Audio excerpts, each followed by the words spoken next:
Hey guys, recently I was watching the latest Beside the Bonfire podcast hosted by the Ashen Hollow over at his channel, and it had a very special episode, at least in my mind. Only because the guests were three of my favourite Souls YouTubers. That's Redgrave, Aegon of Ostora, and JSF. And the podcast itself was very good, so go over to the Ashen Hollow channel and check it out. But something that really struck me in the middle of the conversation.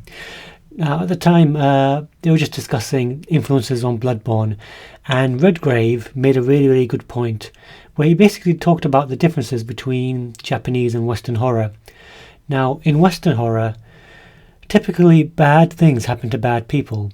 So, for example, kids would go into the woods and open an evil box and let out all the ghouls and the ghosts. It was their own fault and they got killed because of the mistake they made. Whereas in Japanese horror, things are very different. People tend to stumble on the evil through no fault of their own and still end up getting killed, but the point is that they did not do anything morally wrong. And that, he pointed out, was a key difference between the two styles. And that got me thinking a lot about the different horror motifs and themes in Bloodborne, and whether it could be considered a Japanese or a Western horror game. To go back in time a bit, Demon's Souls was a very rare game. It was a Western-style RPG made by a Japanese developer. Not just the gameplay, but the world itself was heavily influenced by European culture. You had medieval castles, knights, churches, swords, and so on. Now, Dark Souls and Bloodborne both continue this trend. Bloodborne is a very, very European city. It seems like it's from the early Victorian Gothic era. It's basically just imagine if London and Prague had a baby, and that baby turned out to be very deformed. It would turn out to look a lot like Yharnam. That's basically the kind of place that they've created. Now, going back to Japanese culture for a second, its culture is heavily influenced by Buddhism and Shinto, and thanks to their flexibility, you've got a wealth of legends in Japanese culture that could draw upon both Buddhist and Shinto myths. Now, for the most part, Buddhism teaches that life is basically a facade and a never-ending cycle of death and rebirth that can only be avoided by realizing that the whole thing is a deception. And many Buddhist ghost stories are designed to reinforce this idea. Shinto teachings, on the other hand, rarely deal with death directly. They do suggest that each person has a soul called a reikon, and that soul can become stuck in the world of the living if the person dies feeling burdened by excess emotion and or not being given a proper funeral. And this idea of dying with excess emotion, whether that's hate or rage or sadness, or not being buried properly, is very, very popular in Japanese horror. Now, the first idea I want to talk about is something called a yurei. Yurei are basically ghosts or spirits that have become stranded on Earth and unable to move on to the next world due to, as I said, some unfinished business, or because they died while in the throes of some intense emotion. The underlying concept behind them is something called a onen. An onen is basically an emotion that is so strong and powerful that it can extend from beyond the grave. It can affect the living even though the person themselves are dead. Japanese horror movies like, for example, 1998's The Ring, or later on Ju-on, have become popular in the West. They've got remakes. They basically have become popular templates for horror movies in Western culture, not just in Japan. Now, The Ring basically describes the story of a reporter who stumbles upon an urban legend of a cursed videotape, and basically that videotape is rumored to kill the viewer 7 days after they watch it. Whereas in Ju-on, it basically revolves around the story of a cursed house. You go there and you die, basically. Now, in both cases, what happened to the antagonist of the story is the ghost was that ghost was killed prematurely when they were still young in a very, very painful and horrible way. And they never got over that death. And so even though their physical bodies have died, their ghosts haven't been able to leave this world. They've become Yurei. And, I think her name is Sadako, is a very prominent example of a Yurei right now, and the omen of their death has caused them to stay in this world. Now, if you really think about it, the story of the Orphan of Kos, who is basically the last boss in the DLC, it seems to me to be a direct interpretation of this theme. If you think about it, Kos's mother is killed, Kos itself is taken by Bergenworth, experimented on, and I assume eventually dies itself. And obviously in a short life it lived through a lot of pain. Due to this pain, somehow its ghost creates the curse of the hunters. That is basically what the entire story of Bloodborne is based around. So you could see that there's direct parallels between the story of Orphan of Kos and the character of Sadako, or the characters in Ju-On.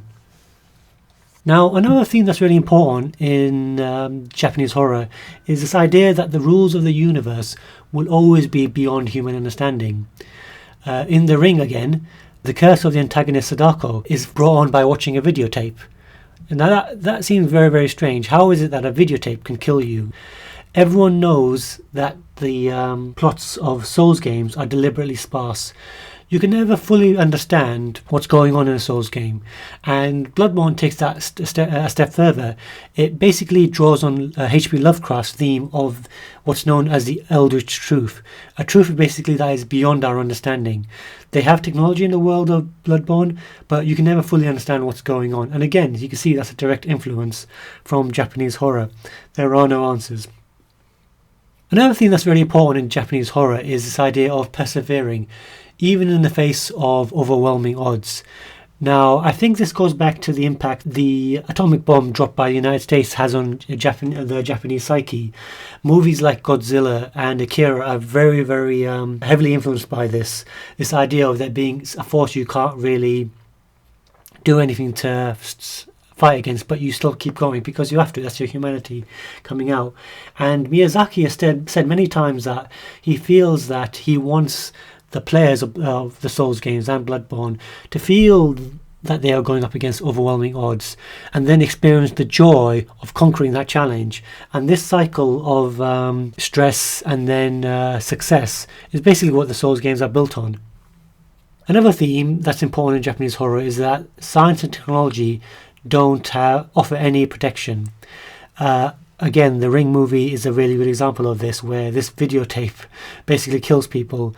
And in Bloodborne, it's basically, if you think about a story of scientists who really want to understand what's going on in the world, they themselves have advanced quite far for their level of technology. They have all sorts of weapons and technology that they can use, but there's nothing they can do against the power of the Great Ones. There's no technology, there's no weapon they can create that really saves them in the end. They're all doomed. Now, one other interesting theme is that of damp settings and water. For some reason, the Japanese associate spirits and ghosts with water and humidity. Nobody has a real clear understanding of why that is. My personal pet theory is that because Japan is an island surrounded by water, and because of that they've always been mistrustful of the water and what goes on outside. The Japanese were never a great seafaring nation. They've always been looking inward into Japan. They've never had this desire to look outward, except for perhaps the Imperial Japan era, which was relatively short time in the country's period. And again, I think that water is an integral theme in Bloodborne. You can find many examples of its importance in the game. The Carol runes, which basically talk about water, lakes, streams, seas, basically expressing the fact that the voices of the deep ones can be thought to be a watery reflection. I think it's the sea runes basically talk about how water is a bulwark that guards sleep, aka the nightmares. And the more evidence for this is the fact that Rom's boss fight takes place inside a lake. It's heavily implied that Kos was a creature that was involved in the sea, and the sea is actually an important theme for the early Bergenworth scholars. And of course, if you look in the towards the end of the main game, you'll notice there's something called a Menses bath, which you can use to travel from one point to another. So it's clear that water is an important theme in Bloodborne. Now, one really interesting theme that you see in Japanese horror is the relationship between impurity and evil. In Shinto belief, the idea of being evil is heavily tied to impurity. In Japanese culture, this is called kigare. Kigare is basically when an object is in a state of pollution or defilement, and death and everything have to do with it is basically seen as a primary source of defilement. So any creature that dies becomes defiled, and if you come into contact with that ghost, you yourself become defiled. Now, this is really important because in Japanese horror, when you come into contact with the object that's kigare, that's defiled, your fate is sealed at that point. Not because you did anything wrong, but because you yourself have become impure. And it's that impurity that seals your fate, that kills you. Now, you see this concept in Bloodborne as well.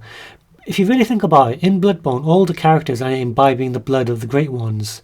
And it's that blood that eventually transforms you into the beast. And what's important is that that blood is impure. It's the impurity that causes your beasthood. And the more old blood you take, the more impure you become. Now finally, the relationship between good and evil in Japanese horror is very different than it is in Western horror. Now, Japanese horror movies always often end with a suggestion that the spirit or the evildoer remains at large at the end. Now, this is really scary for Western audiences because we're not used to this idea. In the end of Western movies, good almost certainly triumphs over evil.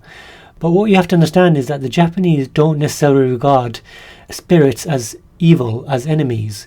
They're simply beings that coexist in our world. And the fact that you run into them and were affected by that spirit isn't really the fault of the spirit itself, because the spirit is basically just operating on its own terms. And it's just a cosmic accident that you happen to run into it.